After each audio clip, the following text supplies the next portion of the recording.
خوب هستین؟ صحت شما خوب؟ خدا کنه خوب باشین. خوبی صحت سلامتی شما را از خدا آرزو دارم. امروز براتون یک قیماق خانگی جور میکنم. خدا کنه که خوشتان بیاد که آدم دست سوگوانام لازم داره که برای سوگوانام یک چیزی اما یک دونه از شیر را دیگ انداختم و یک دونه آل از این قیماق اندازم. این شد مواد لازمه. این به این شکل که میکس شد حالا باز روشن میکنیم. گازم که روشن کردیم میره شور دادن میریم.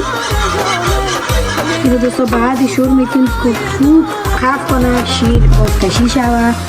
میفهمیم که بسکای قندون مقبول کار شخص میشه مانده میشه ولی اگر میخواهید که قیماق خوب سر شیر جمع کنیم دیگه خوب شور بکنیم بسکای تنم مانده کنیم که خوب یک سر شیر خوبی داشته باشیم. دیگه قدر قف میکنه که مال باز براتون نشان میکنم که تا چی اندازه باید تیره شور بکنیم.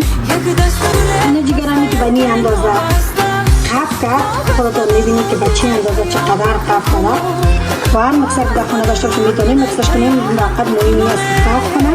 مثلا این مکسره که تهواره داشتم و این حالی را میگیرم و سر گاز میمانم.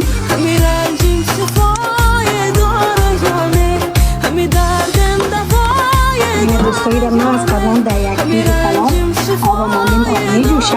دیگه به مدت 3 ساعت باید این سر آب جوش بانیم و براتون من نشان میتونم بعد از 1 ساعت بعد از 2 ساعت بعد از 3 ساعت که چی نوام میشه. زایدلم سر گاز ماندیم دیگه از دست آب نمیشیم. اینو میره شور دادم این به این اندازه قف میکنه. ببینید که چی اندازه ما براتون میگم که قف میکنه. همینجا شور فقط اینو مکس کنه میریم تا اندازه که قف پر شود. دوستان ببینید که چقدر قف کرده و حالی رو میمانیم 3 ساعت سر گاز و دمی سر آب جوش. وقتی که 3 ساعت هر 1 ساعتش که گذشت من براتون نشان میتونم. این دوستان 1 ساعت اولش به این شکل شده. ساعت دومش هم براتون میگیریم ساعت سیومش و دوستان ساعت دومش خوب ببینید هم رنگش تغییر کرده و هم کم سخت‌تر شده. این دوستان ساعت سیومش که به این شکل شد. این حالی ما از آب جوش پایین میکنیم. اینجا میمونیم و این حالی ما زرورق و این شکل ایرال ما زرورق بدیم. برای مدت 10 الی 12 ساعت در یخچال میمونیم و منتظر ادامه برنامه باشیم.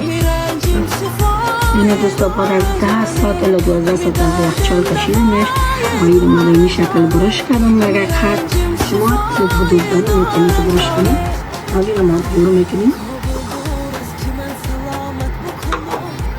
و خب به این شکلی رو نور کردم. شما هر قسمی که جمع کنید میتونید.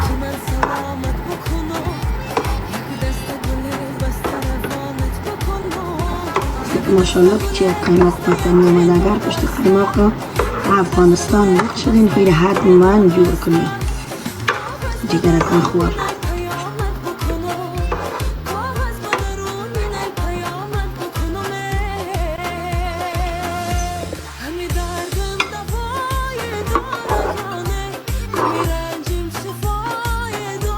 ماشاءالله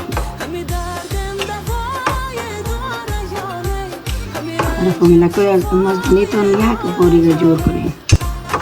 نوش جان کنید و برای ما در کامنت بنویسید که چه قسم آمد. خوراکای من چیزی را که جور کرده بتانیم و بسیار خوش میشم عزیزان. از رحلم خدا نافذ و ناصرتان و شیر لایک فالو یادتان نره. خوراک کوچکتان حمایت کنید. تشکر از همه ایتان. تشکر از اینکه ویدیوگرهای مرا میبینید. کامنت‌های زیبا و مقبول